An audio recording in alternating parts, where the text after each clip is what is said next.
जी, तो 7 तारीख के एनकाउंटर के बाद जब ये स्लिप किया था तो उसके बाद से हमारा सर्च ऑपरेशन इस पूरे जंगल एरिया में लगातार जारी था, जिसमें एक बारी और इसके साथ कांटेक्ट हुआ और इसी दौरान 3 हाइड आउट भी बस्ट किए गए।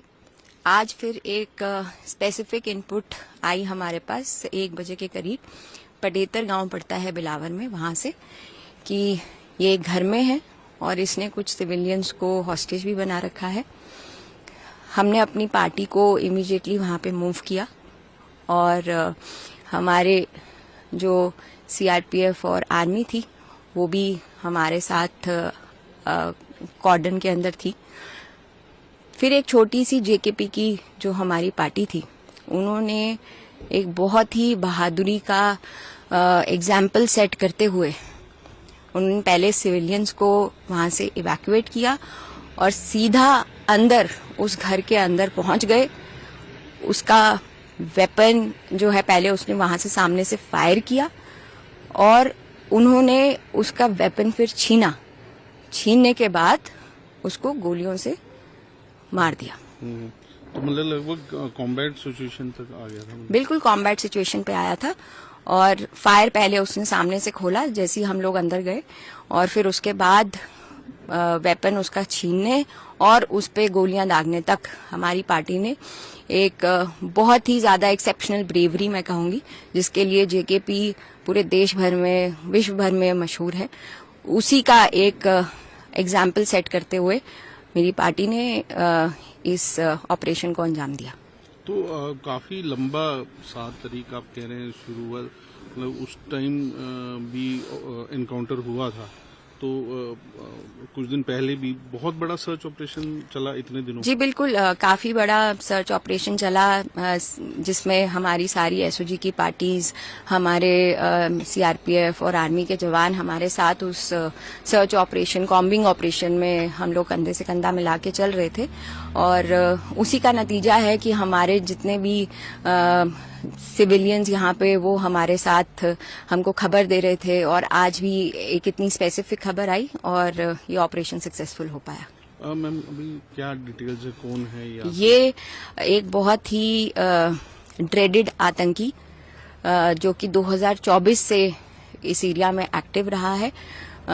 इसका कमांडर लेवल का ये टेररिस्ट है।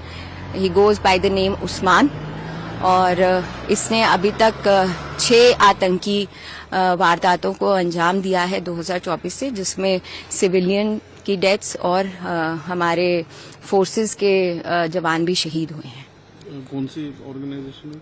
ये जैश ए मोहम्मद का आतंकी है। तो मतलब ये पाकिस्तान से इन्फिल्ट्रेट? बिल्कुल पाकिस्तानी फॉरेन टेररिस्ट है। ये जैश ए मोहम्मद आतंकी संगठन के साथ के ताल्लुक रखता है and he goes by the name Usman.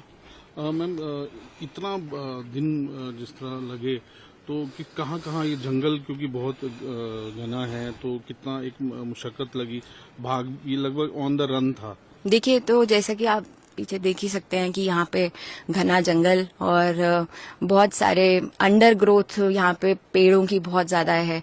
जब मैं 7 तारीख को हाइड आउट पे भी पहुंची थी तो 5 मीटर की दूरी से भी इसका हाइड आउट नहीं दिख रहा था। मैं इतने पास पहुंच के भी वहां तक अपनी आंखों से देख पाना बहुत मुश्किल हो रहा था, क्योंकि इतनी डेंस वेजिटेशन और फॉरेस्ट एरिया और सीधा स्टीप स्लोप, नीचे 80 डिग्री की स्टीप स्लोप वहां पे थी। और हम लोग जब पहुंचे थे तो एकदम घिसटते हुए वहां पे पहुंचे। तो इसी तरीके का ये सारा टेरेन है। तो ये हमें काफी चैलेंजेस का सामना करना पड़ रहा था, बट हमें भरोसा था अपनी टीम पर कि ये आतंकी जरूर मारा जाएगा। हाइड आउट्स के बारे में आपने बताया, हाइड आउट से क्या क्या मिला और कितने हाइड आउट थे और क्या इसकी मोडस ऑपरेंडी थी? ऐसे हाइड आउट्स में छुप के रहता था जंगलों में? जी बिल्कुल, हाइड आउट्स ये बनाता था और उसी में छुप के रहता था। इसका मतलब मोडस ऑपरेंडी ये रहता था कि कोई ऐसा एरिया ढूंढे जिसमें आसपास कोई घर ना हो और डेंस वेजिटेशन और फॉरेस्ट एरिया हो और इसकी नजर नाले पे रहे। और हम लोगों के लिए नीचे से ऊपर चढ़ना या इसको आमना सामना करना नीचे से ऊपर चढ़ के, उसके अंदर ये अगर हम करने की कोशिश करें तो ये अपनी फिराक में रहता था कि अगर ऐसा कुछ हो तो ये हमें कैजुअल्टी दे, पर हमने ऐसा किया नहीं। पिछली बारी के ऑपरेशन में भी हम लोग रोल डाउन होके नीचे पहुंचे थे, बट वो अगेन बहुत ज्यादा घना जंगल, डेंस अंडरग्रोथ एंड नीचे बिल्कुल स्टीप स्लोप थी, जिसकी वजह से ये रात के अंधेरे में भाग खड़ा हुआ था। कितने हाइड आउट इसने जो आपने इसके जो बस्ट किए? अभी तक 3 हाइड आउट हम इसके बस्ट कर चुके हैं, और अभी भी हम बाकी जंगल एरिया में और भी ढूंढेंगे कि कोई नेचुरल केव या हाइड आउट अगर हमें मिलता है तो वो हमारा अभियान जो है वो लगातार जारी रहेगा। किस तरह के हाइड आउट बनाता था, मतलब खोद के या कोई नेचुरल केव्स थी, क्या था? सो 1-2 हाइड आउट हमें ऐसी मिली हैं जिसके अंदर वो नेचुरल केव में थी, बट ये जो 7 तरीक वाली हाइड आउट थी उसके अंदर तो ये बना रहा था खुद से, तो पत्थर वत्थर रख के एक बंकर टाइप का बना रहा था और एक डेंस कैविटी टाइप की बना के उसके अंदर छुपा रहता था। कुछ क्या मिला हाइड आउट से? जो हाइड आउट से इसके उस दिन तो खाने का सामान, कुछ सिलेंडर वगैरह, बर्तन, ये सब मिले थे। अच्छा, मतलब कोशिश कर रहा था वहाँ, मतलब सिलेंडर लेके सरवाइव करने। 7 तरीक वाले हाइड आउट में ऐसा नहीं मिला था। जो बाकी हाइड आउट बस्ट हुए उसमें एक में किसी में सिलेंडर मिला था, बट वो इसी ग्रुप का था, इसका नया बनाया हुआ नहीं था। अच्छा, वो पुराना हाइड आउट था। तो मतलब इनका ग्रुप कोई और भी है, मतलब आतंकी और अभी भी? हमारे डिस्ट्रिक्ट के अंदर और आतंकी होने की कोई पुष्टिकरण नहीं हो पाया है, बट इसका तो हमारे पास एकदम स्पेसिफिक इनपुट था कि ये एक आ चुका है, तो अभी तक और आतंकी हैं या नहीं उस पर अभी कहना थोड़ा मुश्किल है। अभी क्या क्या रिकवरी में हुई है? रिकवरी के लिए मैं आपको अलग से एक ब्रीफिंग दूंगी जिसमें हम आपको वो सारी चीजें दिखा देंगे कि हमने इससे क्या क्या रिकवर किया है, but prima facie M4 weapon इससे रिकवर हुआ।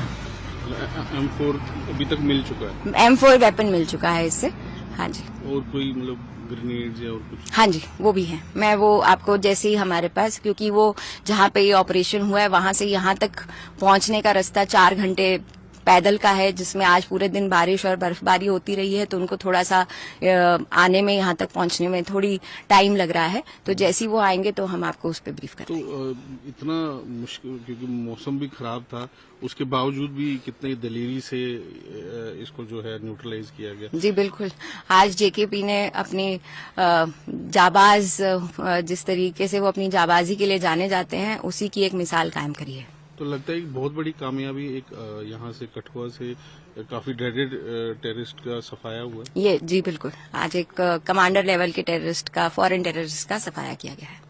Thank you.